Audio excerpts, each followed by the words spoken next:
I'd like to talk with you this evening about being hungry.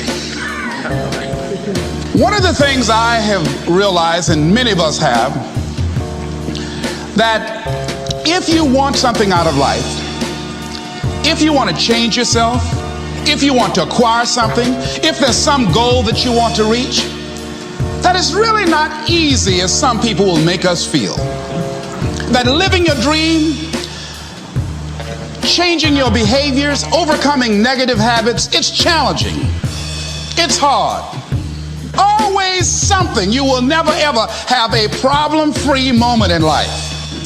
So how do we begin to nurture that hunger? What are the characteristics or the qualities of people that are hungry? What will it take for me to get some of the things that I want? And being hungry for those things. Number one, you've got to work on yourself. It's very important that you engage in an ongoing process to develop you. Spend more time on yourself than what you've been spending. Whatever you're doing, do it with everything that you have. Develop the habit of giving more than what you're paid for. Develop the habit of setting standards that others will be measured by. Someone said, do not go where the path may lead, but go where there's no path and leave a trail. If you get into the habit of just being mediocre, it will become a part of your consciousness. If you get in the habit of giving less than what you have it within you to give, it will begin to reflect itself in your personality. It will begin to damage you psychologically. And you don't want to be a part of that kind of self-destructive behavior. And so you want to set some high standards for yourself. Start living life with a sense of urgency and using what we've got. Using ourselves up. Sharing what we brought into the universe to share. Because if we don't, nobody else will. Stop wasting valuable time. Knowing that if we begin to live our lives as if each day were our last, our lives will take on a whole new meaning. They take on a whole new expression, valuing each moment that we are blessed with.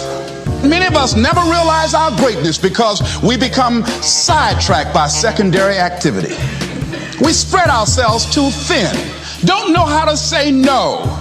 And we find ourselves doing all kinds of things and never ever have time to do those things that we need to do to work on ourselves. And then there goes a second, there goes another second, there goes another second, and we can't stop and hold time. And before you know it, you wake up one day and you're behind in your dreams and your bills. So decide that you're going to take some time to work on you, that you deserve that from yourself, that your life deserves some prime time. Because you are creating your own production. As Michael Todd would say, you are the star of your show. You are the director. You're writing the script. And you will determine whether your life is a smash office hit or flop. The next thing that begins to nurture that hunger, whatever it is that you want to do, you want to do it massively. Decide that you're going to push yourself. Most people won't do that. Most people give up on themselves easily. You know the human spirit is powerful. There's nothing as powerful. It's hard to kill the human spirit. There's the power to hold on in spite of everything, the power to endure. This is the winner's quality. The hunger, the ability to face defeat again and again without giving up. Part of being hungry when you've been defeated, it takes courage to start over again. That when you step into your fears, somebody said, it was Winston Churchill, he said that courage is going from failure to failure without losing enthusiasm. When you step into your fears and continue to push yourself to go on, something happens for you. It will enable you to transcend yourself. If you don't develop the courage to do that which has been given you to do, and you spend a lot of time going around trying to convince other people or trying to get their approval, what will happen is that you will lose your nerve. And other people will convince you that what you're doing doesn't have any value, and you'll give up on your dream. When you're hungry, you don't care about the facts. You don't care about the odds. Doug Williams, played for the Washington Redskins, quarterback. John Elway of the Denver Broncos in the Super Bowl. Everybody was talking about Elway.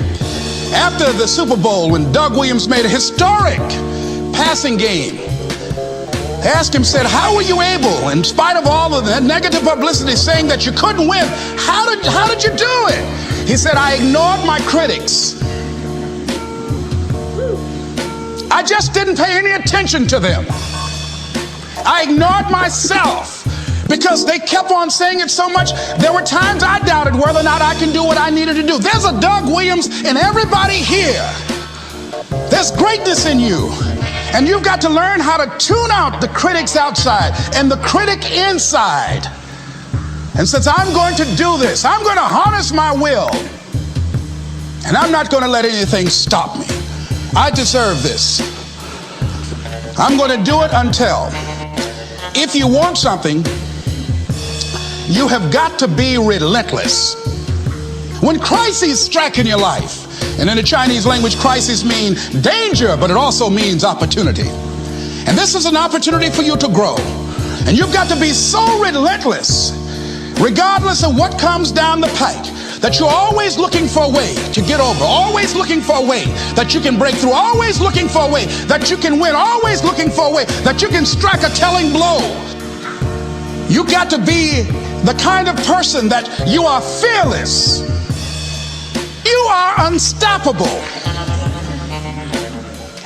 And because you are unstoppable, because you've got power that you haven't even begun to use yet, you owe it to yourself to release your brakes. How many of you have the experience of pulling out of your driveway and you mashed on the accelerator and the car was just going, it couldn't move, and you mashed harder and it couldn't move, and then you discovered you had your emergency brakes on, and then you release those emergency brakes and it goes, choo. Have you ever had that experience before?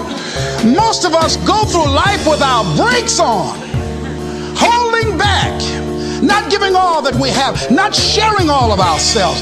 Most of us go to our graves still holding on rather than releasing it. What are some of those things that keep us from releasing it?